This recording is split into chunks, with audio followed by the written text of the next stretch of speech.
My fellow Americans,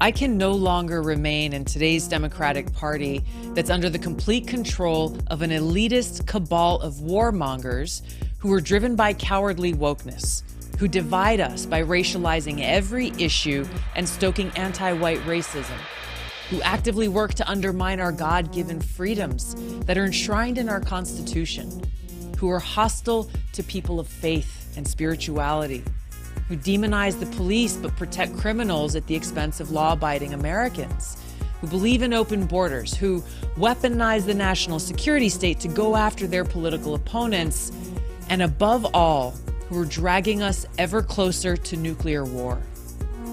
Now, I believe in a government that's of the people, by the people, and for the people. Unfortunately, today's Democratic Party does not.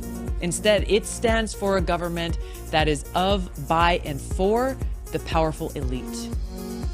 Now, I'm calling on my fellow common sense, independent-minded Democrats to join me in leaving the Democratic Party. If you can no longer stomach the direction that the so-called woke Democratic Party ideologues are taking our country, then I invite you to join me.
The Vietnam War and the push for US involvement was a result of the Gulf of Tonkin incident.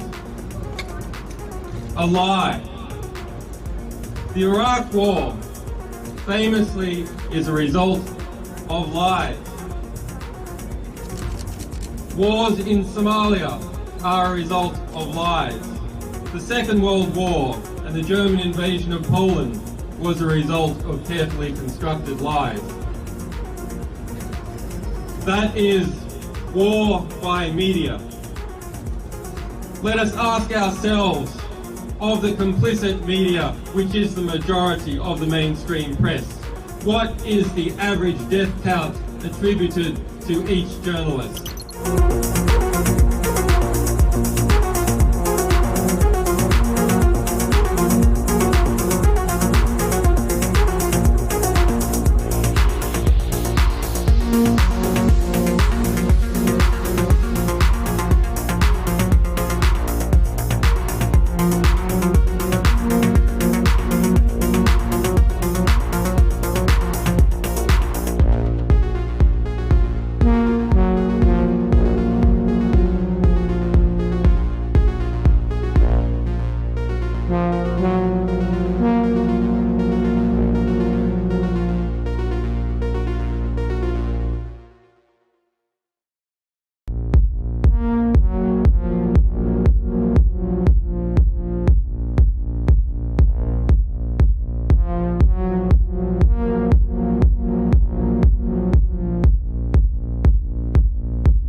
Let me ask you a question. Do you think you should be the one to be able to decide when to pull the trigger? No, sir. Isn't that what this is about? If you adopt the position that any time you are denied, your particular, and there's 4 groups out there, and inspectors, you're the group you headed, anytime you are denied, that ipso facto requires the United States and the Security Council to act on what they said they would do, which is to use whatever means necessary to take on Saddam Hussein so you can get into that particular facility. Is that not correct? Is that not your position? Mr. Senator, I have a job to do, or I had a job to do, and that was to disarm Iraq in accordance with the provisions of relevant resolutions. With all due respect, I'm not trying to be confrontational. I'm trying to get this as clear as I can. I really mean this now. You have an absolute logic. You put together a very tight syllogism here. You have indicated that your job is to disarm. The only way you can disarm is to have access. The only way you can have access is either with permission on the part of Iraq, or if denied, forced access, right? Compelled access. Compelled. Well, okay, compelled. You sound like the lawyer and I sound like the military guy. I mean, compelled, where I come from, when my old man said you're compelled, it meant I was forced. I mean, it was a real simple proposition. It wasn't much to debate. Now, there is a clear logic to that. And that's what I mean when I say I respect your position. But that means that whenever you choose a target that warrants inspection and you are denied, that ipso facto, at that moment, the only way your position can be satisfied or sustained is if the UN Security Council or the United States, acting unilaterally, uses force to guarantee access. Is not that true? Yes, sir. Now, that means that you get to choose the time and place when we would use force, if we use force. No, sir. Of course you do. If you choose the site and it's denied. And we coordinate with the member states to include the United States. Exactly. And prior to us going in, we have their agreement that this indeed is an inspection worth doing. Okay, inspection worth doing, everybody's agreed it's worth doing, and it gets stopped. Yes, sir. At that moment, we're an automatic pilot as far as you're concerned. Period. No ifs, ands, or buts. Now, I respect that. But now, it seems to me the Secretary of State might have a slightly different problem. Secretary of State might be sitting there and saying, now look over there on that side. Now, I remember so-and-so and so-and-so and so-and-so, and the 12 people on this side, they're all the ones that said they didn't want to use force.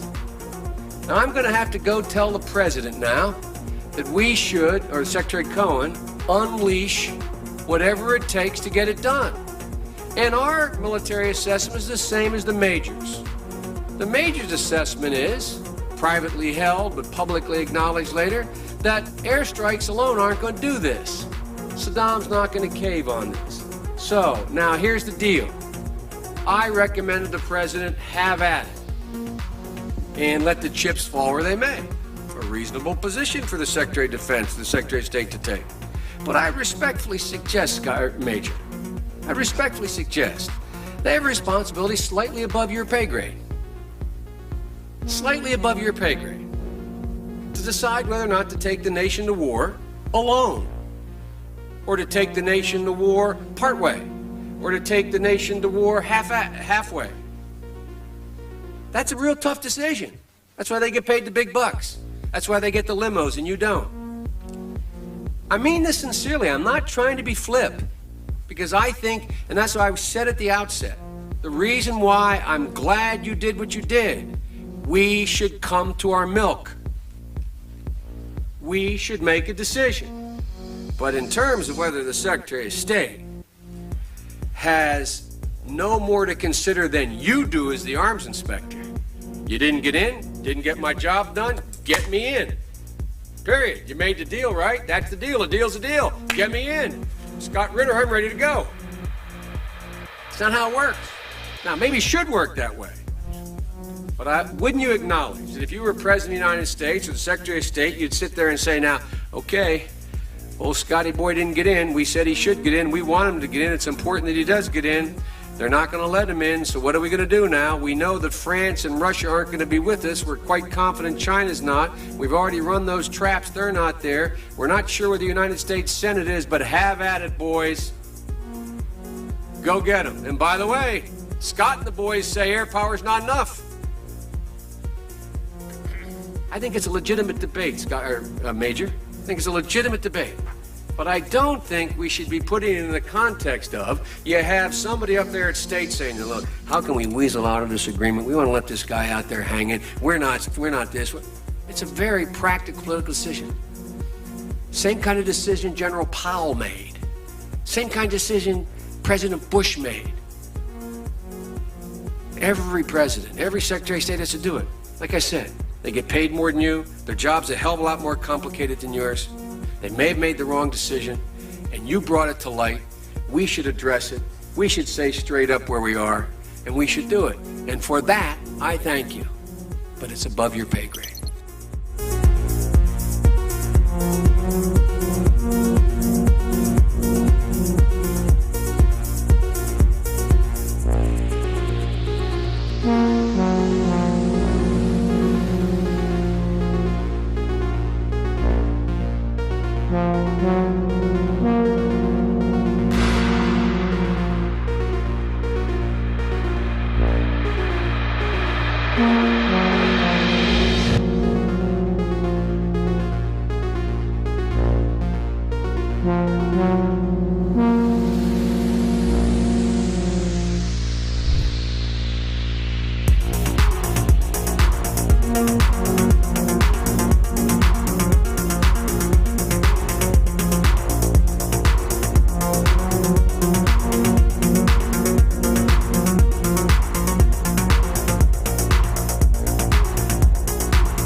Rationality belongs to the cool observers, but because of the stupidity of the average man, he follows not reason but faith, and the naive faith of the proletarian requires necessary illusion and emotionally potent oversimplifications, which have to be provided by myth makers to keep the ordinary person on the right course.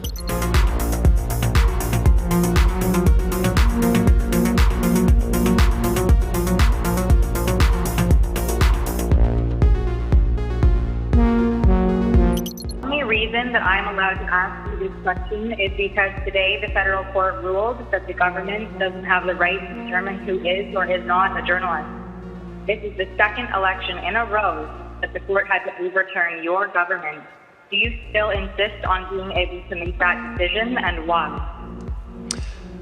First of all, questions around accreditation were handled by the press gallery and the consortium of networks who have strong perspectives on quality journalism and the important information that is shared with Canadians. The reality is organizations like yours that continue to spread misinformation and disinformation on the science around vaccines, around how we're going to actually get through this pandemic and be there for each other and keep our kids safe, is part of why we're seeing such unfortunate anger and lack of understanding of basic science. And quite frankly, I won't call it a media organization, your group of individuals need to take accountability for some of the polarization that we're seeing in this country. And I think Canadians are cluing into the fact that there is a really important decision we take about the kind of country we want to see. And I salute all extraordinary, hardworking journalists that put science and facts at the heart of what they do and ask me tough questions every day, but make sure that they are educating and informing Canadians from a broad range of perspectives, which is the last thing that you guys do.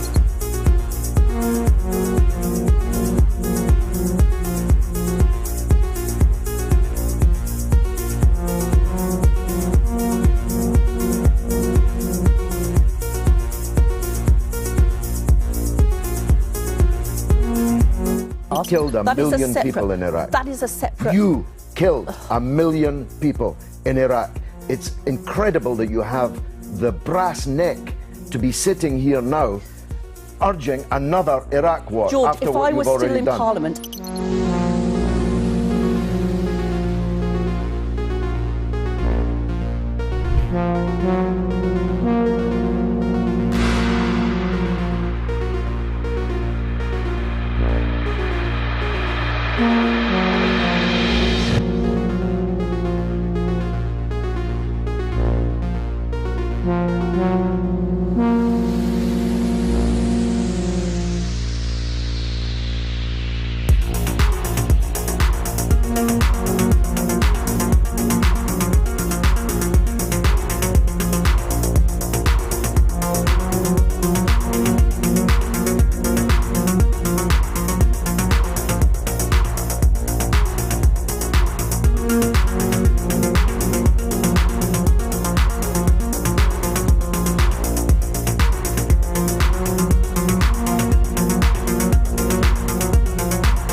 There can be no doubt that Saddam Hussein has biological weapons and the capability to rapidly produce more, many more.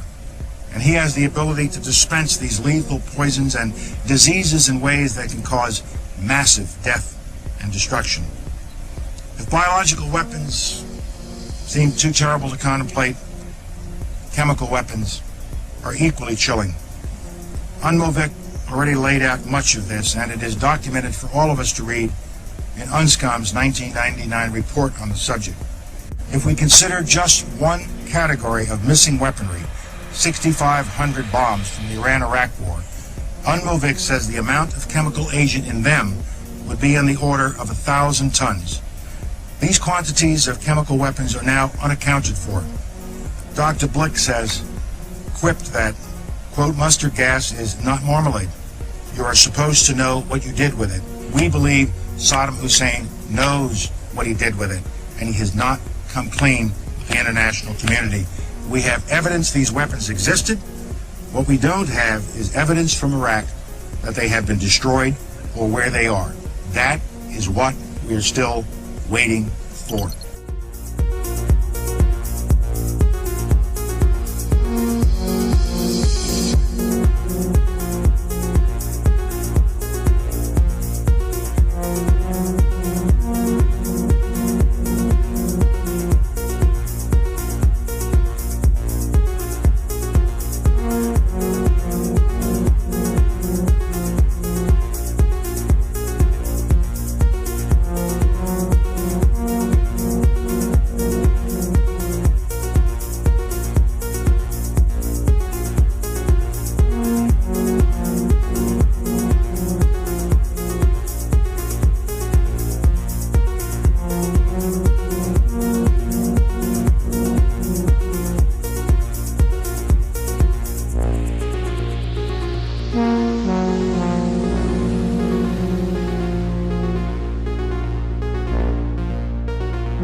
Dr. Fauci, knowing that it is a crime to lie to Congress, do you wish to retract your statement of May 11th where you claimed that the NIH never funded gain-of-function research in Wuhan?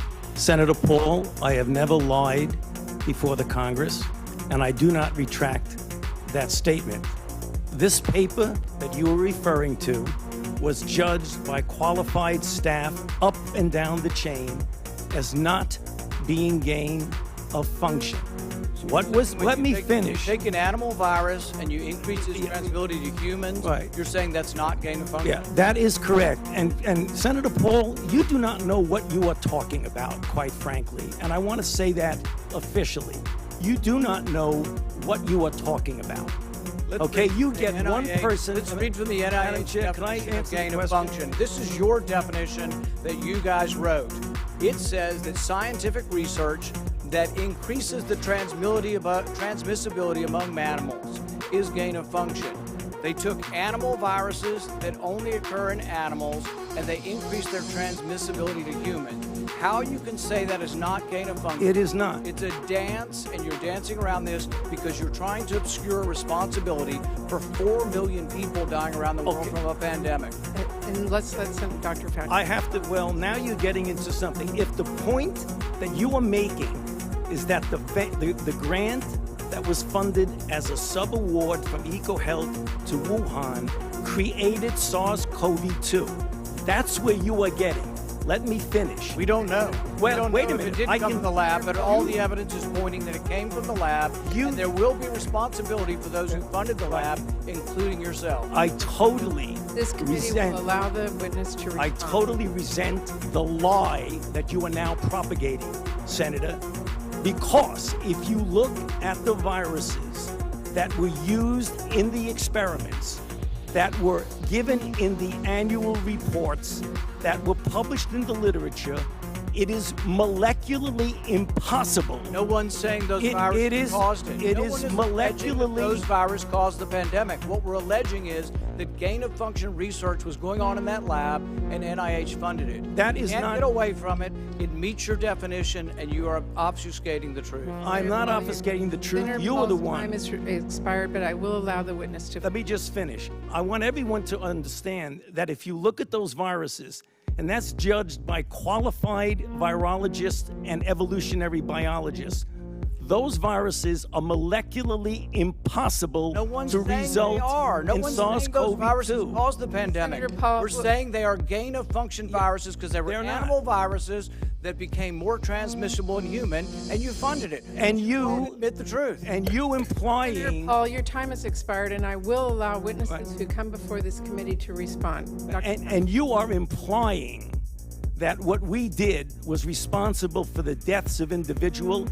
I totally resent could that. have And been. if anybody could is have been. lying here, Senator, it is you.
Whatever our hopes may be for the future, for reducing this threat or living with it, there is no escaping either the gravity or the totality of its challenge to our survival and to our security.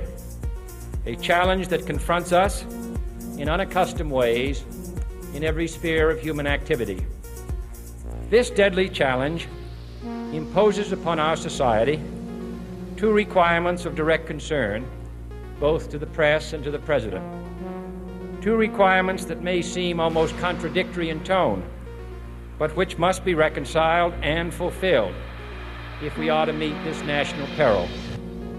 I refer first to the need for far greater public information, and second, to the need for far greater official secrecy. The very word secrecy is repugnant in a free and open society, and we are, as a people, inherently and historically opposed to secret societies, to secret oaths, and to secret proceedings. We decided long ago that the dangers of excessive and unwarranted concealment of pertinent facts far outweighed the dangers which are cited to justify it. Even today, there is little value in opposing the threat of a closed society by imitating its arbitrary restrictions. Even today, there is little value in ensuring the survival of our nation if our traditions do not survive with it. And there is very grave danger that an announced need for increased security will be seized upon by those anxious to expand its meaning to the very limits of official censorship and concealment. That I do not intend to permit to the extent that it's in my control.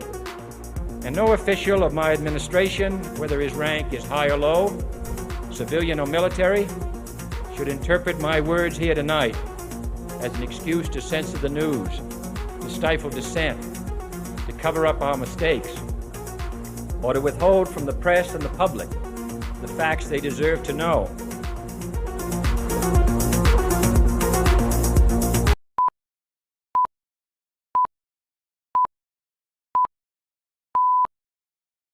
My fellow Americans, welcome everybody to Redacted on this Wednesday. I'm Clayton Morris. I'm Natali Morris. And on this show, we cover the redacted news, and we try to unredact it for you, the stuff the corporate media won't let you see. We try to cut through a lot of the propaganda here on the broadcast, and we've got a lot of news we're going to get to. If you've been watching the Western media coverage of Russian President Vladimir Putin meeting with Chinese President Xi Jinping, there's been all sorts of spin around this story and really kind of quiet around this coverage, but what their meeting portends is massive. 14 major agreements, everything from the economy to trade, to the military, to currency, everything. So we're going to go through what that looks like and the U.S. response to all of this, which is we are now about to launch a massive offensive against Russia. That's the U.S. and NATO response. So we'll unpack all of that today. Plus, a judge ruled that Americans can see a report about just how dangerous fluoride is in the water supply. This was being held by Rachel Levine, the, what is her title? She's an official of health. I will read it to you later. Is she the Surgeon General? No, she's not. She's, we'll get to it. She's Woman of the Year. Yes. Woman of the Year. And so we are going to take a look at what that Assistant shows. Health Secretary. Thank you Assistant for that. Health Secretary. She's Grand Poobah of health in the United States. Suppressing this document, which we now get to see thanks to a lawsuit. Yes. Yeah. We're also going to look at the hypocrisy coming out of Poland. Right, they have been the ones that really amping up the rhetoric, of course, against Russia. We've got to send tanks. We've got to send jets. We're going to be the first to send jets inside of Ukraine to go, directly against Russia. But hey, quietly, we're also ramping up all of our trade with Russia. The Polish hypocrisy is strong today. We're going to get to all of that, plus Bill Gates, as Redacted starts right now.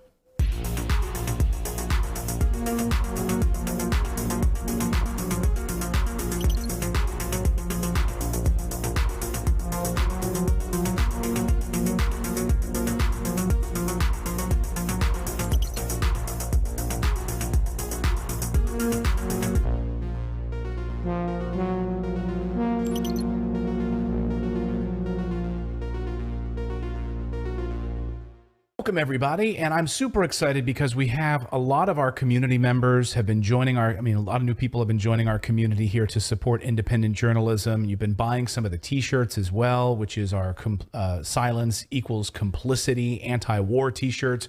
But I want to mention, there you go. They're the t-shirts, Silence Equals Complicity. I just ordered my black one, by the way. So I'm excited for that. The run of that will end at the end of March, so you got to get it now. Anyway, we have a community, and you can, for the price of a cup of coffee, once a month, you can support what we do here on the show and become a Redacted Rebel VIP. We release exclusive content to our locals community, and that's just for our Rebels community. We do also interviews that we release early and special live streams that we're going to be doing as well, just for our Redacted Rebel community. So again, for the price of a cup of coffee, if you want to support independent journalism, we are user funded. So thank you, thank you, thank you. You can go to redacted.inc and click on the community button, and you can become a community member, and we really, really appreciate it. Also, if you're watching us on Rumble, it's even actually easier to do. You can click that big red join button right there because it's built right into Rumble, and you can join our locals community that way. So thank you so much for becoming Rebels and joining us. Redacted.inc is the place to go and do that. All right. And while you're there, you also can sign up for our newsletter. That is free. Yeah. And it's written sort of as a companion to this show, a lot of the stories that you see here. And for those of you who are always looking for, like, where's the link? Where can I send somebody this information? The newsletter is very well linked. It is one of my pet peeves that it feels like as the mainstream media gets more and more crooked, each story becomes less and less attributed. And so the mainstream media is sort of dumbing us down, saying, I'm going to tell you this, you don't seek it out yourself. So when I write the newsletter, it's really hard for me to read something and then go look for the original source because I have to dig for it myself. They don't trust you to interpret news yourself. We do. Mm-hmm. We want to present this to you and then send you on however much of a research project that you want to go on. So please subscribe to the newsletter and share it with your friends. All right, let's get to our top story now, and that is the United States is about to launch a massive military offensive against Russia in the Russian territory, according to reports this morning. We'll get to that in a moment. We'll get to the latest U.S. and NATO attack against Russia in a moment. But first, Russia and China just took major steps yesterday in reordering the world order, creating what many are calling a new world order. And I would argue that that's correct. When you're literally taking the world off of a U.S. reserve currency and you're shifting the entire power dynamic to Russia and China and BRICS nations, that is a new world order. And you're watching it unfold right before our eyes. This is a moment in history we'll be able to tell our children about the decline of U.S. hegemony, the rise of what we're seeing right now. And so, yeah, we had Putin and Xi Jinping, of course, with their big meetings over the past few days, saying goodbye early this morning as Xi Jinping was flying out. And they accomplished a lot. They signed a multi-part economic and military framework. They're going to use Chinese currency to settle trades instead of the U.S. dollar. Think about that for a minute. They're going to be using the Chinese yuan to settle trades instead of using U.S. currency. Now, not only does that account for a large part of the global population because of the size of China and Russia, but they are also encouraging, and President Putin is encouraging other nations to do the same in Africa, in South America, in Latin America. Where else? He mentioned 3 different places. And so those places that are suffering from Western sanctions are absolutely motivated to try to do that. Because if you are, say, Argentina, and you would like to, continue to finish your nuclear reactors in order to get affordable energy to your people, but you are suffering from Western sanctions, and the West continues to lean on you to sanction Russia, you can say, okay, I don't need to deal with this then. I have options now. Right. And that's the key, right, is the options for them. And regardless of how you feel about it, I mean, this is a major, major story that the West is completely downplaying. They're much more concerned about Trump being arrested than anything else. They don't even want you to know the decline of the U.S. economy right now and the banking crisis. Like, all the headlines are about storms in California, which they're big, and Trump being arrested. But never mind what's actually going on with this unipolar disaster and the multipolar rise that we're seeing. Going now, Putin and Xi, they're going to build a massive new border infrastructure. So among the 14 agreements, a new border infrastructure, which expands agricultural cooperation. They'll be improving the cooperation of exchanging energy, minerals, metals, chemicals. I mean, what else is on there on the list, for crying out loud? Right? Things that they actually mine and control. We've done reports here about how the United States does have a lot of these resources, but environmental groups are stopping the mining of those things. And so if you want your nice electronics and smart cars and EVs, you're not going to be able to get them from American manufacturing. We don't do any uranium mining in the United States. We have one uranium mine in the United States. One. How did that happen? Because we're idiots. As we've reported here, the United States was pioneers in the uranium mining industry. So we gave that away. We gave that away. This is all a man-made disaster, by the way. You can see it, right? We could have been leading that charge, but instead we're not. So metals, chemicals, minerals, they signed these 14 total agreements, including nuclear energy, with a shared cooperation of building faster neutron reactors. The governments also agreed to create a new joint television station that would share information. These guys over the past few days, like shaking hands and they seemed like they were like best friends, in these meetings. Oil exports to China have exploded. And another area of agreement moving forward is on this massive new pipeline, the Mongolian pipeline from Russia to China. So massive new oil and hydrocarbon pipeline from Russia to China. Now, I've seen some comments online that Joe Biden made this possible because it could be interpreted that nothing brings people together like a common enemy. And as they continue to be, the butt of aggression from the United States, then, of course, they're motivated to make this work more than ever before. Right. Yeah, absolutely. And now they know they have this common threat. They are under siege, basically, right? So they see this happening with the United States aggression in the South China Sea, military bases, weapons, money into Taiwan, nuclear weapons, nuclear submarines into Australia. The list is pretty much endless. Yeah, David. Well, I was going to say, and let's talk also about sanctions. All of these countries that know that at any moment, if they do anything outside of what we say they can do, sanctions on them, and they're going to be like, wait, we might not have to have sanctions on us anymore, because let's not, forget, sanctions are basically an act of war. Yes. Yeah, actually, the weapons of, what was it? The sanctions of mass destruction. Yeah. So they also signed a new military partnership. They'll have a military exchange and cooperation program with mutual trust between their armed forces. They're also going to regularly conduct joint maritime and air patrol military exercises together. Their goal, they say, is a multipolar world order instead of a unipolar U.S.-led world order. That was this meeting. Why is this not like the lead story on every major newspaper or newscast? It's not. And a third of the third thing that they discussed was the Ukrainian peace proposal. Why is this also not one of the lead stories on the nightly newscasts? Peace in Ukraine? Why not lead your newscasts with that?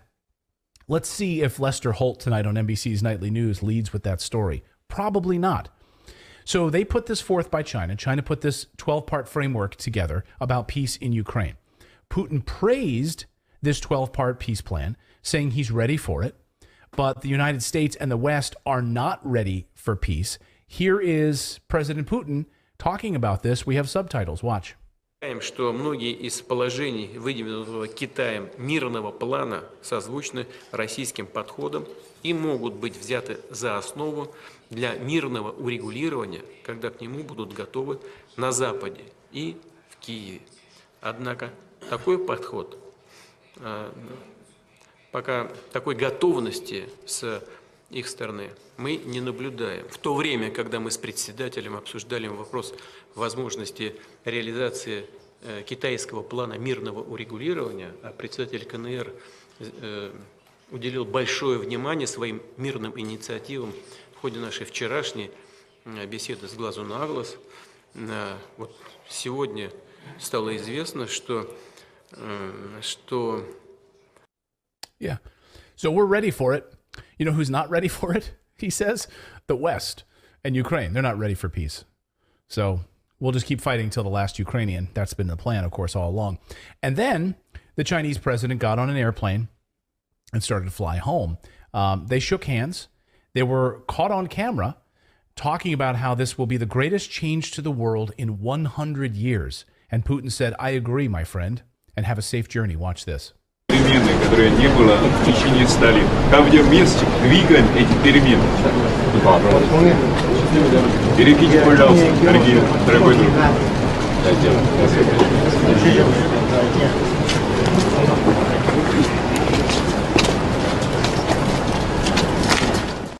He even walks him out to the car like he's on a date. Yeah. You know? It's like, get home safe, okay? Get home safe. You're my new best friend. Text me. Text me. Call me when you get back. Open the door for him. Hey, it's Vlad. I'm up late. What are you doing? What are you doing? He's asking his officials, when is too soon to text back? Right. Is it a little too pushy for me to keep texting early?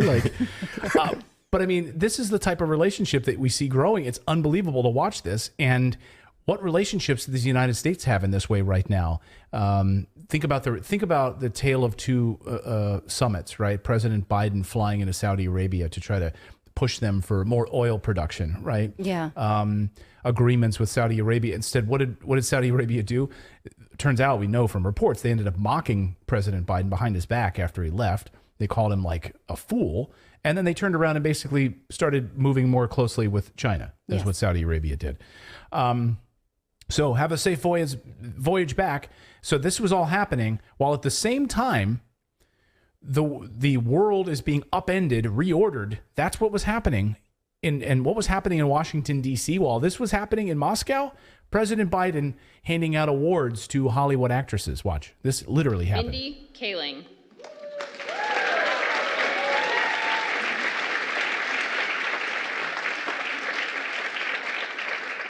For giving voice to a new generation of storytellers, imbued with humor and heart. Mindy Kaling's work... Ooh, that's a short little dress with no nylons.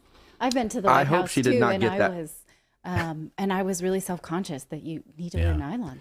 So President Biden literally, handing out awards to actresses. Now, in Mindy Kaling's defense, she did defend J.K. Rowling for speaking out in support of women. The woke mob freaked out when she liked that J.K. Rowling's tweet. Remember this? People were like, what? Mindy Kaling likes this tweet? As a parent of a trans child and a non-binary child, and as an admirer of yours, I hope I'm misreading that she liked a tweet by J.K. Rowling. How dare you? How dare you? Right.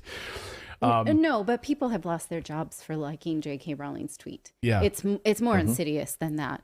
Well, but then she also released a woke television show on HBO on this Velma remake of like Scooby-Doo thing. It's been bombed as one of the lowest rated shows ever on Rotten Tomatoes on HBO. It was called I watched it. Woke Piece of Garbage. Is it a woke piece of garbage? Oh my God. I literally cringed the whole entire time. Didn't laugh once, but I had to watch it because I had to know what everybody was talking about. So I watched 3 episodes of it. So that's what the White House is doing, handing out awards for that. Like literally at the same moment in Washington. That's the priority of Washington right now, with a banking crisis. An economy slipping into ruin, and this is what we're doing. Unbelievable. Did you see the press conference that they just did, where they had the whole cast of Ted Lasso behind Jean Pierre? Yeah, what is going on? They bring the cast of Ted Lasso to the White House. Like, I love that show. It's a great show. What the hell? Well, I can tell you what the hell, because what the United States is really good at is exporting culture.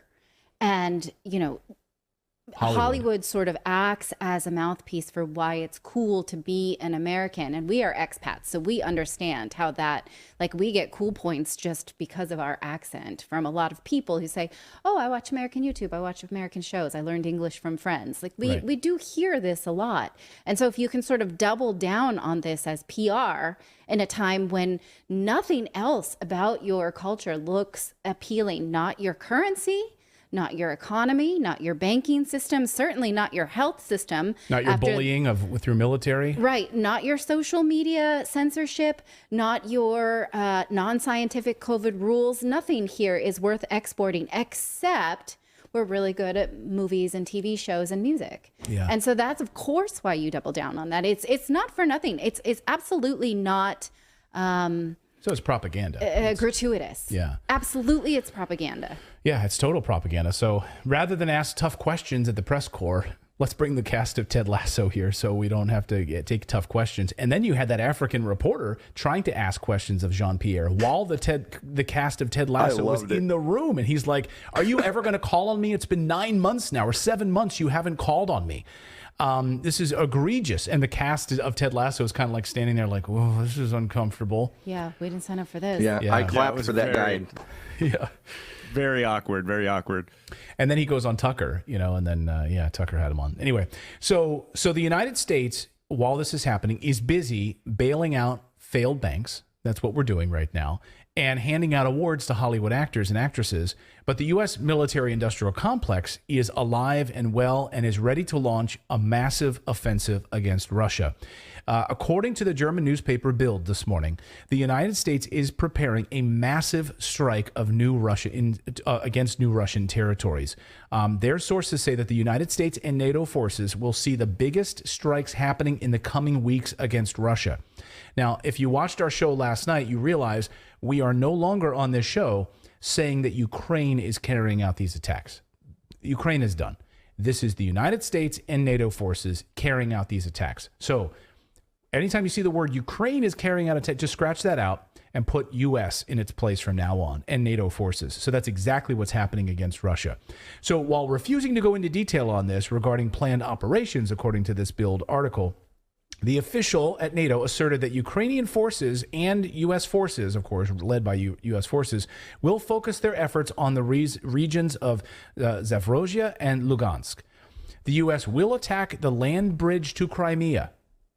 That's good. So the United States is going to attack the land bridge to Crimea. That's the plan. The sources say that the United States sees this as a do-or-die moment for the war. Britain also getting in on this offensive. According to the UK's Defence Minister, Annabel Goldie, Britain will be sending depleted uranium shells to Ukraine. Wait, what the hell? Did you not watch? We had a whole report on depleted uranium just a few weeks ago here on the show. and why that's a really bad idea. The UK is sending depleted uranium shells, and this isn't like a random report. This comes from the Defense Ministry of UK. This isn't like some rumor. They're admitting it. So they're going to be used in their Challenger 2 tanks. These are armor-piercing weapons that cause cancer. If you needed any more evidence that the West wants the destruction of Ukraine, then look no further. Putin responded to the UK defense minister announcing these new shell deliveries. Listen to President Putin. Что Великобритания устами заместителя главы Министерства обороны этой страны объявила не только о поставках танков на Украину, но и снарядов с объединенным ураном. Похоже, что Запад действительно решил воевать с Россией до последнего украинца уже не на словах, а на деле. Но хотел бы в этой связи отметить, что если все это будет происходить, то соответствующим образом Россия вынуждена будет реагировать, имея в виду, что коллективный Запад начинает применять уже оружие с ядерным компонентом. Yeah, so we will respond accordingly. So what? Nuclear war? World War III? This is what happened. What's also so frustrating, they just talk about taking out this bridge and not even talking about like what an inconvenience that's going to be to both sides. Like they think, well, we can inconvenience Russia, but that's going to inconvenience everyone in that territory that uses that bridge. Yeah, we're going to cut off completely that entire area. Well, the land bridge and what other, they already hit the Kursk bridge, so like, are they going to take that out again too? Just the land bridge, cutting that whole area off. People who want to be a part of Russia, they do not want to have anything to do with Ukraine. Go ahead, Philip. I was going to say, it's the NATO is like, it sounds like they're gearing up for a scorched earth policy to save Ukraine.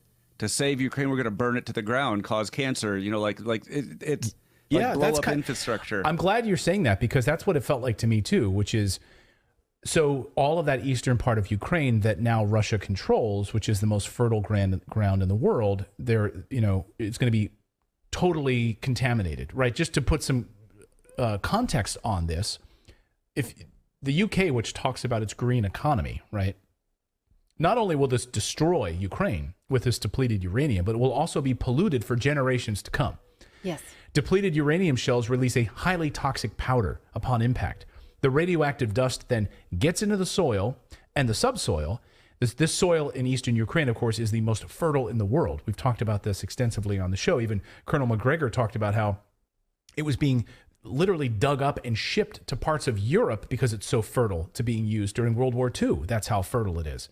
And if this stuff gets in it, if this powder, this radioactive powder gets in it, game over. It also contaminates the clothes, on your clothes, the skin of Ukrainian citizens when it gets hit. They then in turn can carry it to other people.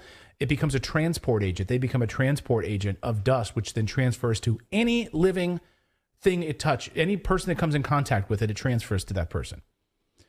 If you wanted some context, more context, here's, in Iraq, radioactive weapons, estimated 286 tons of depleted uranium munitions were fired by U.S. forces in Iraq and Kuwait in 1991. 131 tons were used in the 2003 invasion. You can see the dust cloud there in the lower right-hand parts of your screen. So upon impact, it releases this secondary explosion where, where the depleted uranium turns into like a powder and a mist. So just look what happened to Iraq. I dare you guys to Google the words depleted uranium in Iraq and look at those photos, horrible photos of deformed children.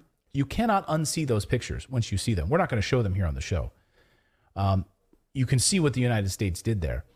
We used an estimated 286 tons of it in Iraq.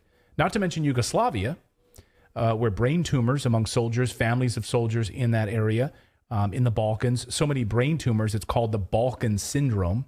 Look that up. Do some research on that. If you're in England, you need to tell your government to stop this madness immediately. If there's anyone left with a brain in these places, you're going to get people killed. If that's not enough, the U.S., not to be outdone, so that's the UK, the U.S. this morning, as part of this massive offensive, is now pressing the Biden administration. 4 Republicans are signing a letter calling for cluster bombs to be sent to Ukraine. Oh, these again? Yeah. Remember, and Ukraine was asking for these. Republican lawmakers pressed Biden to send cluster bombs to Ukraine, and they signed a letter. 4 leading Republicans in Congress sent a letter to Biden urging him to provide Ukraine with cluster bombs, which of course we will then be using. It's not like Ukrainians are going to use them. There's no one left. Aren't those internationally illegal? They are, but you'll know that Ukraine and the United States have not signed that illegal, that 2008 agreement. So the United States and Ukraine can use munitions that are carried out against civilians and kill civilians. So the United States was like, no, we're not signing that agreement. We love killing civilians. And Ukraine also opted not to sign that agreement. It should be pointed out as well that Russia did not sign that agreement as well in 2008. So Ukraine can use these without technically being considered a war crime. And since the United States will be actually carrying out these attacks using cluster bombs, the United States gets away with it as well because they're not part of this agreement. Oh, no. Well, today, Politico ran a story saying absolutely a quick study. Ukrainians master Patriot system faster than expected. So we are supposed to believe that they can read and train manuals in English, I guess, without our own participation. Like we're just telling them, this is how you use it. If you need a Zoom tutorial, we're available. That, you know, sure, they can handle it. So we are supposed to sort of have a hands off. We can just send it to them. It's basically like a blender. So they're going to figure it out. They'll just figure. I love that article. Yeah, we had a plan for how long it'll take you to train in our Patriot missile systems, but they exceeded our expectations. They were like weeks. They were done weeks ahead of time. Yeah. Like as Scott Ritter has pointed out on the show, it takes a long ass time to learn how to use Patriot missile systems. No, they're a quick study. It's okay. Apparently, you can take like a Skillshare class. Sure. Yeah, there's just. I mean, the way they set it up, there's just a single button in it that says fire. That's it. That's all you got to do. You just go in, you hit the big red button, and done. They have a parrot that does that. It's so easy. You know, one of those like electronic. Yeah, it's probably.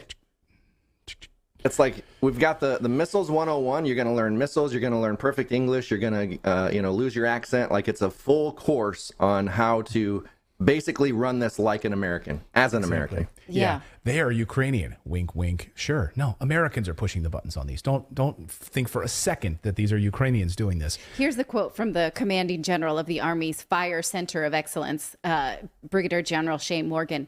The Ukrainian soldiers are impressive and absolutely a quick study. Like a proud parent, he is. Due to their extensive air defense knowledge and experience in a combat zone, it was easier, though it's never easy, for them to grasp the Patriot system. They are the best of the best in what they do.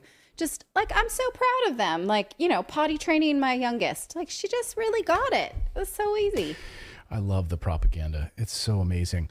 The amount, as Scott Ritter has talked about, the amount of support involved in Patriot systems, it's no small thing. It's not like you're just sending 4 guys out to handle these things. The amount of infrastructure and support that these things entail, this is propaganda being handed to you on a plate right now. So using cluster munitions, by all accounts, would be war crimes because due to the harm they cause civilians, cluster bombs have been banned by over 100 countries under that 2008 Convention on Cluster Munitions. But again, Russia, Ukraine, and the U.S. did not sign that treaty. So the only people that have been using cluster bombs in this war, according to journalist Eva Bartlett, has been Ukraine. They've been using pedal mines, which are technically a war crime. They've been thrown, of course, in residential zones. So these are pedal mines, these little things that look like leaves on the ground, and kids pick them up because they're like, what is this? Like a fun little thing, and they pick it up and they blow their leg off. Look how the size of these things, size of a lighter, cigarette lighter, and they're mixed in with leaves on the ground. You can't tell the distance. You're walking your dog, boom, in residential zones. So, it's unbelievable. So these 4 Republicans that signed this letter, these 4 piece of shit Republicans who signed this letter need to be held in account. If any of you are in their district, you need to raise hell with them. Please write to these people. So here they are. I'm going to name names. These are the 4 people that are calling for us to use cluster munitions in Ukraine, basically against civilians. Here they are. Representative Michael McCall, who we've called out on the show before. That guy's a nut. Michael McCall, the chair of the House Foreign from Texas. Let's let people know, if you live in Texas, give him a ring. Yeah, the chair of the House Foreign Affairs Committee, Representative Mike Rogers of Alabama, Republican. The chair of the House Armed Services Committee, Senator Roger Wicker of MS is Mississippi, right? I believe so. Yeah, Mississippi.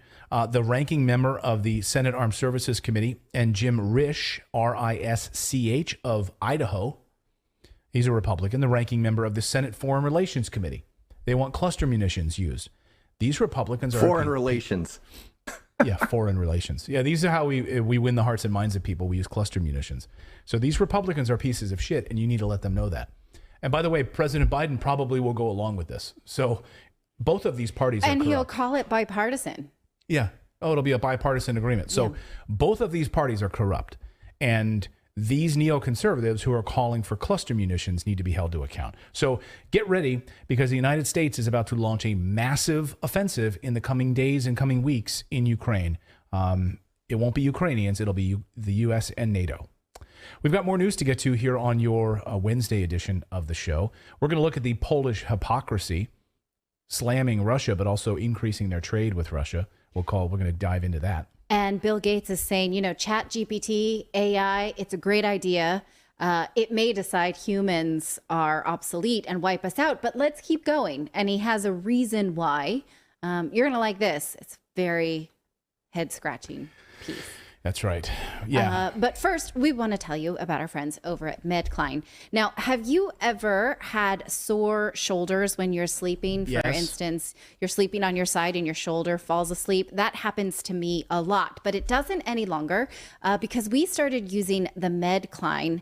It is a medical device that you sleep on, and it helps you by relieving the shoulder pain by taking your body weight off it, like this dude here that you see sleeping on his side, because it has this sort of like tunnel that you can put your arm in, and then it lifts you up, and that's especially good for acid reflux. So if you suffer from painful nighttime acid reflux, shoulder pain, or both, the MedCline patented pillow system is designed to cushion your body in a sleeping position that is very comfortable, doctor recommended, and clinically proven to provide effective natural acid reflux or shoulder pain relief and a better night's sleep. In fact, 95% of patients reported an overall improvement in sleep quality when using the MedCline.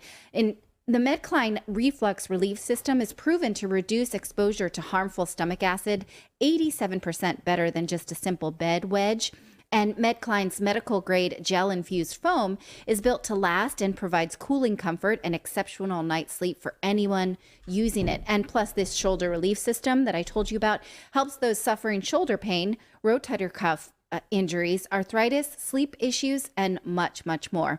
So to get 20% off now, you can go to medcline.com/redacted, and you'll get 20% off plus that better night's sleep. So try it today and visit medcline.com/redacted. We thank them so much for their support of this show.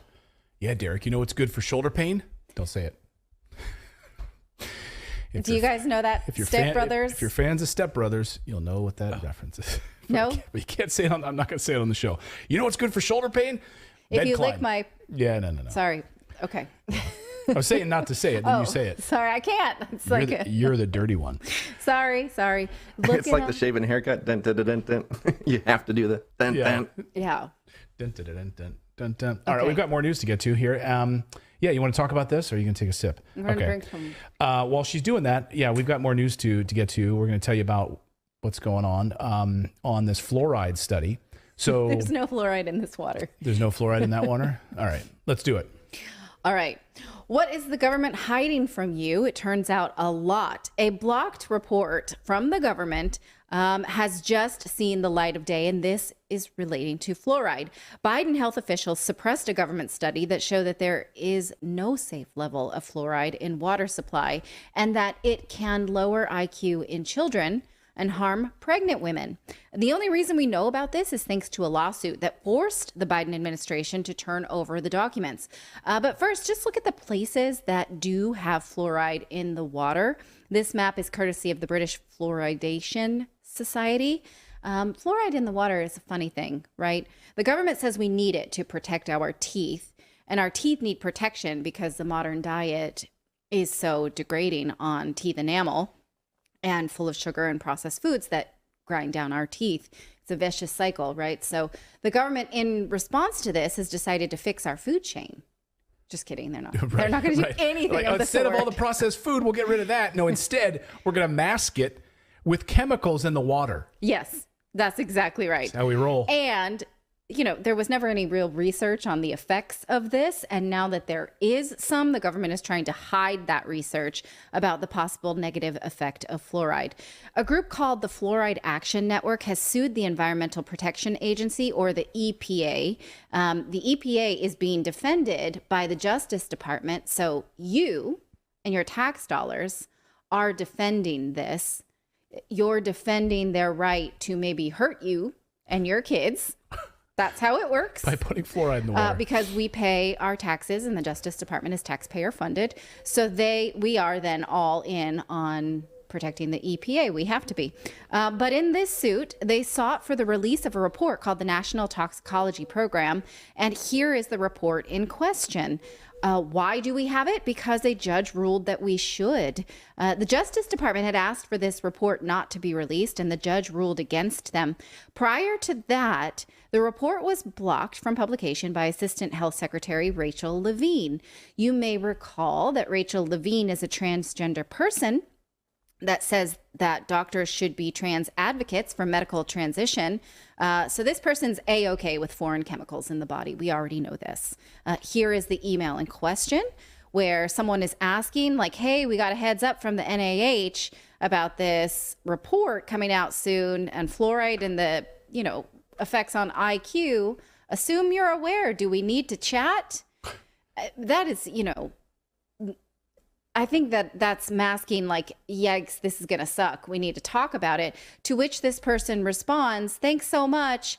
Assistant Health Secretary Levine has put it on hold until further notice. Like we should be freaking out, but for now it's been buried.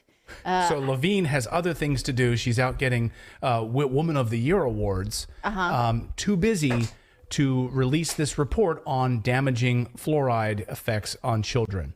Right. I mean, you know, we've talked many times about the pharmaceuticals that are put in transgender children in order to treat gender dysphoria. It does not solve gender dysphoria. It only hurts their bodies. Rachel Levine is totally fine with that. So, yes, go ahead. I was going to say, so back in like 2008, 2009, when I first started my journey, I started watching Alex Jones. And Alex Jones complained about fluoride in the water and was actually fighting his local government in Austin, Texas, to stop from putting fluoride in the water. He was like, that was one of his big things back that long ago. Yeah, I remember hearing about this years ago and wondering like, oh, is there fluoride in our water? Then we got a water filtration system in New Jersey because the water was so bad. I mean, it was just, there were so many chemicals in that water. Yeah. As a kid, I think it was like kindergarten or first grade, they used to give us in the school, and if anyone remembers this, I was in New Jersey at the time, a little plastic cup every morning, and they'd put like one little pink fluoride tablet in the cup, and you had to like chew it, and you had to chew it. It was like chalky, and it was like the first thing you had to do when you got to school, have your fluoride tablet. No, and that was like, we had that, but it was liquid. Okay. That's crazy. Yeah, we had it. Yeah. I remember that. No, but our pediatrician would regularly try and the pediatrician that treated my kids would give us prescriptions for it to give the kids as well. And I did not fill those prescriptions because I was concerned about it. Good. So it was just me that had the pills then. Yeah. Okay. Then we're just going to have to worry about you. Now, this happy to chat bit in the email tells me that they do not want any more of a paper trail on this, that this email in and of itself is damaging like enough. Let's chat on the phone. Yes, that's usually like speak for. Don't type it out. Let's bring this off of a paper trail. Let's walk to the park near the Washington Monument, and I'll bring a newspaper and I'll sit on a park bench. If you see me go like this, then you can sit down next to me. Right. Like, we'll talk about it. I didn't go that far in that scenario, but I like it. I'm thinking like where you're going. Americans like spy network or something, but that's what this is. We don't want you to talk on a paper trail. We want to do this clandestinely. And they even have to do it on like burner phones because we remember the call we heard from I can't remember the lady's name, but the Ukraine thing where they're like, oh yeah, F them, you know, like that phone conversation that got leaked. Oh, yeah. So they probably have to use burner phones because Victoria Nuland. All right. So here is what the report found. I'm only going to give you the summary because they looked at around, I believe it was 55 different studies, and they sort of did a compendium of them, and they found that here is the results. Let's just read it. In adults, only 2 high-quality cross-sectional studies examining cognitive effects were available. The literature in children was more extensive and was separated into 2 studies assessing IQ and studies assessing other cognitive or neurodevelopmental outcomes. 8 of 9 high-quality studies examining other cognitive or neurodevelopmental outcomes reported association with fluoride exposure. 72 studies assessed the association between fluoride exposure and IQ in children. 19 of those studies were considered to be high quality. Of these, 18 reported an association between higher fluoride exposure and lower IQ in children. The 18 studies, which include 3 prospective cohort studies and 15 cross-sectional studies, were conducted in 5 different countries.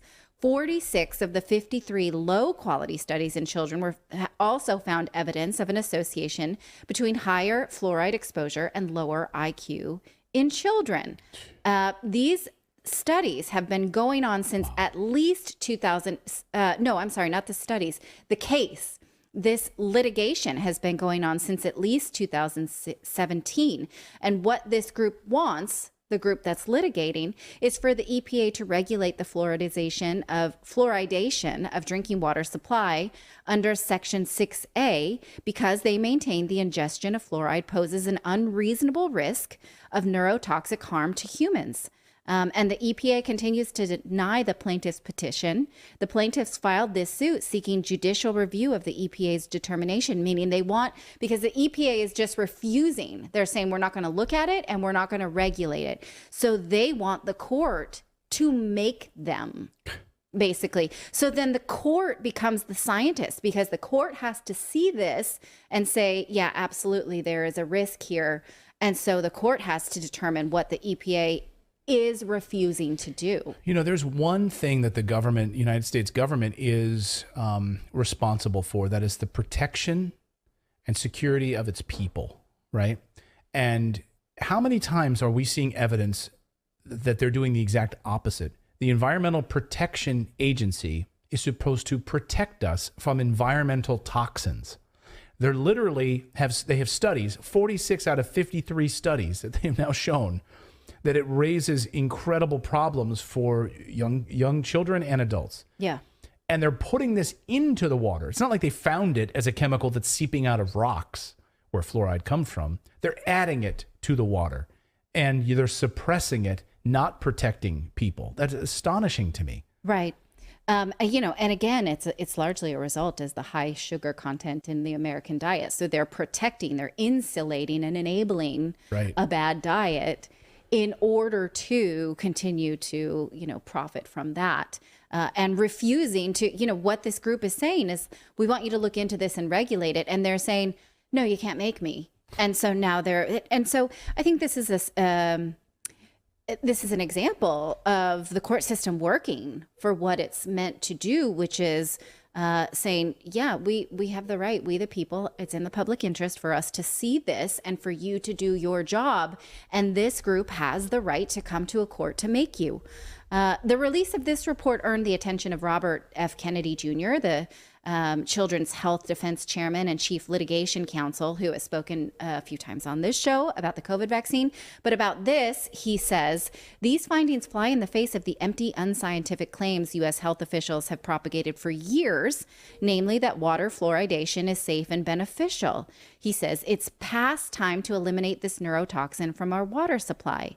I do want to put a pin in this word neurotoxin because, this is a word that means that something's corroborated or something is connected with problems with neurology, things that are known to cause, say, dementia or Alzheimer's. The cancer industry did a great job of getting the word carcinogen to put on our radar. So now we know things that are related to cancer is carcinogenic. Right. And so now this is something that I think we all should pay attention to is what is a neurotoxin? Endocrine disruptors are a neurotoxin. Gum inflammation is associated as a neurotoxin. What is an endocrine disruptor? Like something? It's something that's it's shifting the balance of your natural hormones. Like what's a common endocrine disruptor? Hormonal birth control. Birth control. Okay. Or Tylenol has been known to be an endocrine disruptor. Synthetic hormones that we put in transgender children is absolutely an endocrine disruptor. And I think it's important that we start to use this word in the same way we use carcinogenic. We know cigarettes are carcinogenic. Now we know other things are neurotoxins. And in fact, a bad diet is a neurotoxin. Things that contribute to the decline of your cognition and your brain function are neurotoxins. And we need to use this word and call out things that we are regularly exposed to, that we're paying our taxes for our government to prevent us from being exposed to. So is fluoride a neurotoxin? Research is suggesting that there is a strong connection that it is, and the U.S. clearly just does not want to deal with this, incidentally, because they have been adding fluoride to water since 1945. Unbelievable. Well, send Pete Buttigieg out to investigate if the water is toxic. He'll be there in a couple of weeks. Unbelievable. What's so sad about these things is over the past year, we've covered no short of like 4 or 5 different stories that we only learned about on this show because, well, the information was redacted initially, but because of Freedom of Information Act requests or lawsuits, we learned about Pfizer documents. Yeah. We've learned through Freedom of Information Act requests. We've learned about through lawsuits a number of key things that we wouldn't have learned about because the government suppressed it. But I think that is an indication of the court system working, and I find encouragement in that. And at a time when we're always like, oh, the government just won't do the right thing. Right. At least we still have this bastion of, some recourse to reclaim power that is lost. Whether it always works, absolutely, that's not the case. But at least we do still have some pieces of the justice system that are working, and I'm encouraged by that. Well, and really quick, I want to add to that, it used to be a lot harder to find this information. They used to do a lot of this in the dark of night because there was no social media. There's nobody really, paying attention to stuff. And now they're getting held to account a lot more. And so, they're not able to hide things. So now they're doing a lot of this publicly. Like we're getting these phone calls. We're seeing these meetings and we're seeing what they're doing behind the scenes. And like they say, sunshine is the best, disinfectant or whatever. So, we're seeing what they're doing more and more. And I think that's good because, like you said, it gives us the ability to take action on it. And, when things like Twitter will allow us to share this stuff now in a way that we didn't used to because it would get suppressed and blocked. We've got more news to get to here on this Wednesday edition. We're going to talk about the Polish hypocrisy in Ukraine and the amount of trade they're undertaking with the Russians. Despite what they're saying publicly. We'll have those numbers for you. And we're also going to look at Bill Gates, who says that artificial intelligence is the second revolutionary tech advancement in his lifetime. I guess the first one was the internet. This is the second one. No, the first one was the technology behind Windows. Oh, Windows. Okay. So what does Bill Gates think about artificial intelligence and ChatGPT? And he's written a new paper on this. We're going to dive into Bill Gates. And is he going to make money off of this also? What does that portend for his future profits? But first, I want to tell you about our friends over at Nugenix, because if you feel like it's harder to get in shape these days and stay in shape, our sponsor at Nugenix Total T is offering a complimentary bottle right now when you text 231-231 and enter the keyword redacted. That's right. If you notice that your body's got a little, flabbier, you got the little dad bod going on, feeling a little less like your old self, you don't have time to work out, but you want the energy in the body that you once have. Well, Nugenix Total T will help you feel revived, working out like you used to. Feeling like you just can't get in shape, it's not your fault. As men age, our body naturally loses, the free testosterone, the man hormone. It happens to every man and can make it more difficult to stay in shape and be energetic and active. Nugenix Total T contains the man-boosting key ingredients like testofen. It's been validated in 5 clinical studies shown to boost free testosterone levels in men. It's the essential free testosterone levels that our aging process robs you of. You're going to feel stronger once you have this back in your body, leaner, more energy and drive, more passion too. Your partner will notice the difference as well. Nugenix Total T is the #1 selling testosterone booster at GNC. So I want you to check it out right now. You'll get a complimentary bottle of Nugenix Total T when you text 231-231 and enter the keyword redacted. Text now and get a bottle of Nugenix Thermo, the most powerful fat incinerator ever. with key ingredients to help you get back into shape fast, absolutely free. Text 231-231, enter the keyword redacted. Again, text 231-231, enter the keyword redacted. Texting enrolls you into recurring automated text messages. Consent not required to purchase. Message and data rates may apply. All right. How's everyone feeling on this Wednesday? Let us know in the chat. By the way, if you do subscribe, your name will pop up here on the big board. A little bit later in the show, we're going to move over to Rumble exclusively for the last story in our show. So make sure that you're subscribed to our Rumble channel as well. It's rumble.com/redacted. Rumble.com/redacted is the place to go for that. All right. Well, a few weeks ago, the European Union imposed its 10th round of sanctions against Russia. European leaders, of course, had been scrambling to find ways to try to handicap Russia's economy. They've tried everything. And one of the most outspoken members of the European Union is the Polish prime minister. And after the 10th round of sanctions, there he is, they were passed. He said that he was not happy with it. These 10th round of sanctions, he said. He said it was too soft.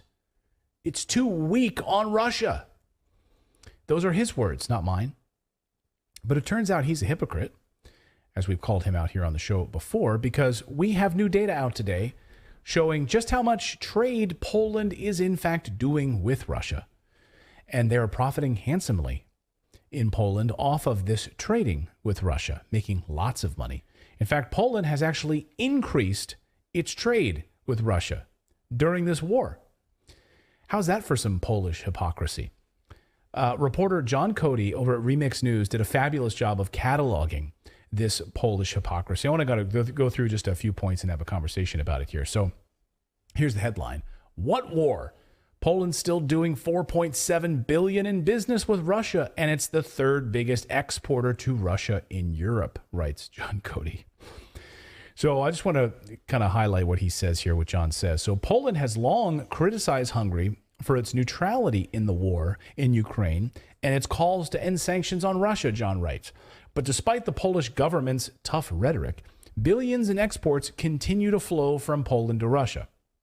Data from Eurostat shows that Polish exports to Russia fell sharply in the first half of 2022, only to begin to rise again in the second half of the year.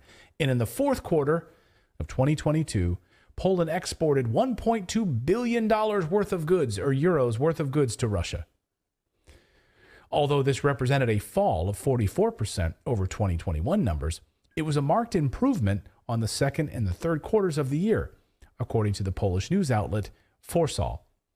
And then he writes that after initially falling to 300 million euro in March and 200 million in April, exports to Russia are recovering and are now regularly above 300 million per month. The total value of Polish exports to Russia for 2022 was 4.7 billion. That means that Poland was the third biggest exporter to Russia. Only Germany and Italy exported more. And just think about the German aspect of that for a second. Like, wait a minute.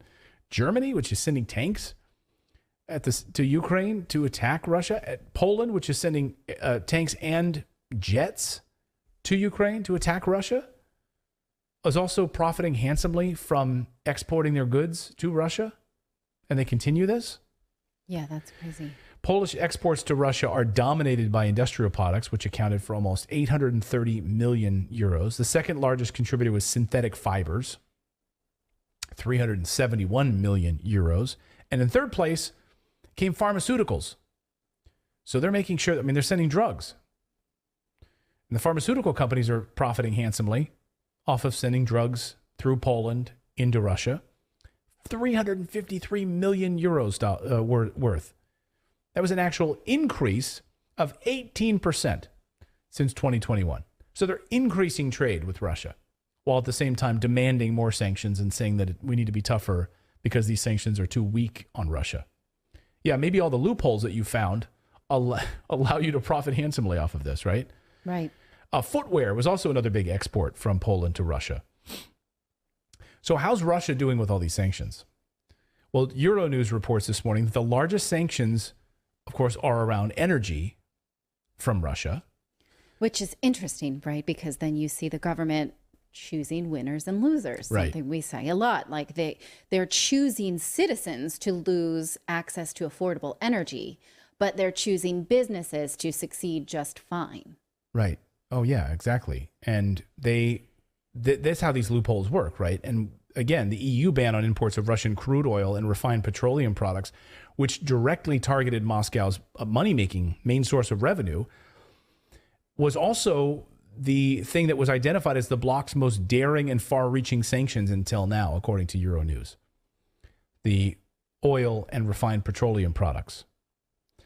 Hilariously, though, the ban on natural gas and oil exemptions for pipeline imports they carved out all of these exemptions for the pipelines. Isn't that hilarious? So Russia can continue to send natural gas and oil on pipelines to Europe. So I guess we have to blow them up because that was a carve out literally in the sanctions just for pipelines until we blow them up. And then it's irrelevant, right? It managed to gradually remove 90% of EU purchases of Russian oil. That's what the EU did. 90%. So Russian oil down and estimated to be worth $71 billion in 2021 to Russia. Now, what has Russia done? Actually increased its exports of oil and increased its profits. So screw you, Europe. And according to Bloomberg this morning, no signs of Russian oil production being cut. Moscow had planned to reduce output by 500,000 barrels per day in March. And turns out they didn't need to do that, according to Bloomberg yesterday. Volumes of oil destined for China, India, Turkey, and other nations that have not joined in the Russian sanctions are now enjoying the bounty of these new oil and gas exports and Russia's profits going up. So the flow of this stuff has not stopped or subsided at all. And on top of all of that, as we move away from like the US dollar as a reserve currency, Russia, a new report out this morning says that Russia says their gold stashes have grown tremendously during the war. Their gold holdings jumped by 1 million troy ounces over the last year as their central bank bought the metal amid sanctions on its reserves imposed by the United States and its allies over the invasion of Ukraine. It had held 74 million ounces of gold at the end of February. So there you go. They're hoarding gold, and so is China, and moving away from the U.S. dollar as these sanctions continue. But are you surprised at all that Poland is actually profiting handsomely by continuing to export? If they really want to put their money where their mouth is, stop all exports to Russia. Yeah. You're profiting handsomely off of this. I mean, but it's Polish companies that are profiting handsomely off of this, and the Polish economy is able to tax it and benefit from it, absolutely. And, then they can sort of talk this strong game and pretend that they can handle it when they're making a different case to the European Union that they have a force majeure that keeps them from paying Pfizer for their COVID vaccines. So, are they doing well or aren't they? They're speaking with the forked tongue here. Right. And so that they're fine to make the case that they're hurting when it benefits them, and then make the case that they're not hurting when they can talk strong against Russia. But who gets caught in the crosshairs is the Polish people. Yeah, of course. Well, and they're part of NATO, right? So I mean, how can you go against U.S. sanctions if you're part of NATO like that? Isn't that like can they be like, well, you know what, you're out, you're gonna?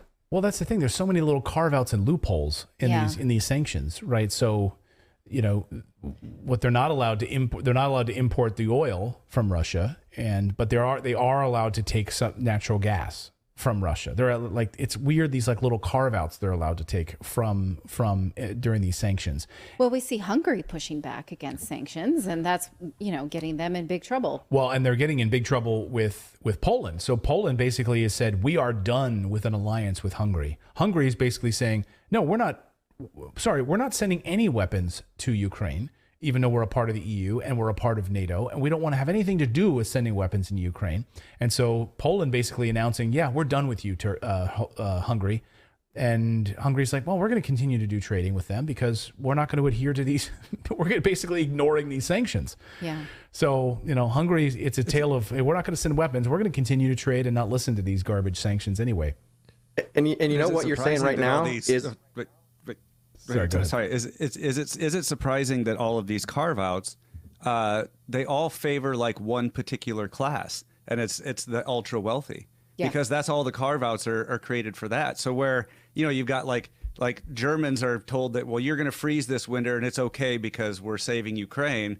But all these carve-outs, they're punishing the everyday civilians, but then there's no interruption whatsoever to the status quo of the ultra-wealthy. And that's what these carve-outs are all about.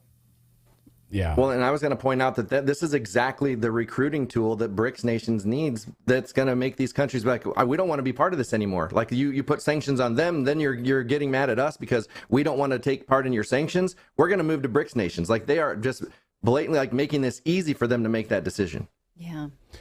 But it's interesting to think about how would a nation then consider to join a BRICS nation and say, we don't want any of this stuff to happen that we see happening with the NATO alliance. Will this be a new alliance that repeats the same mistakes, or will it be something that's learned from previous mistakes? I don't know. It's amazing to watch. It's amazing to see how we've shot ourselves in our own foot, and Russia is doing fine with their GDP rising. And didn't we have in the newsletter this morning UK's inflation rate hitting a new record, right? Over 10%. 10.4%. Yeah. So how's it working out for you? How's it working out? Hey, we've got more news to get to here on this Wednesday. We're going to move to Rumble, though, for that in a moment. So get ready. Get your Rumble fingers ready to head on over to rumble.com/redacted. We're going to go there. And we're going to talk about this Bill Gates story, which is crazy. The future of artificial intelligence. Of course, everyone's talking about artificial intelligence and Bill Gates writing a new piece about why this is the future. So we'll check on that. But first, attention. Are you an investor looking for an easier way to trade stocks? And would you like 17 free stocks? With Moomoo, my favorite trading platform, there's no steep learning curve. It has a simple interface and it's easy to use, so even beginners can take advantage of the stock market in no time. Plus, it offers powerful tools, often reserved for experienced investors, like customizable watch lists and advanced charting capabilities. And now Moomoo even has a powerful new earnings calendar, so you don't have to hunt and peck trying to find earnings schedules for your favorite companies. Right now, for a limited time, Moomoo is giving away 17 free stocks when you open your account and you make your initial deposits. Even if you never do anything else with the account, you get to keep those free stocks. Moomoo has zero commission trades, and the app looks amazing on every platform, from iOS to Android to Windows and Mac. Moomoo can help you trade with its advanced tools like their stock screener and their earnings calendar. So no matter what your skill level is, you'll find fantastic tools that can help you trade. Open your free Moomoo account today. Get access to zero commission trades and 17 free stocks when you open your account and make your initial deposits. So to learn more, check out our link at redacted.inc/Moomoo. That's redacted.inc/Moomoo. All right, we've got more news to get to, and for that, we are going to move over to our Rumble channel. So we're going to say goodbye to our YouTube audience. Please subscribe to the channel if you're here on YouTube, but also we'd love for you to move over to Rumble. The stream will continue live over there. Rumble.com/redacted. We're almost at 300,000 followers over on Rumble, so that's really exciting. Another alternative place where we do not have to worry about censorship. So come on over and join us, because we might say some things that are going to get us in trouble on YouTube now. So come on over, rumble.com/redacted, and bye to our YouTube audience. We'll be back here at 4 p.m. Eastern time tomorrow. All right, welcome over to Rumble.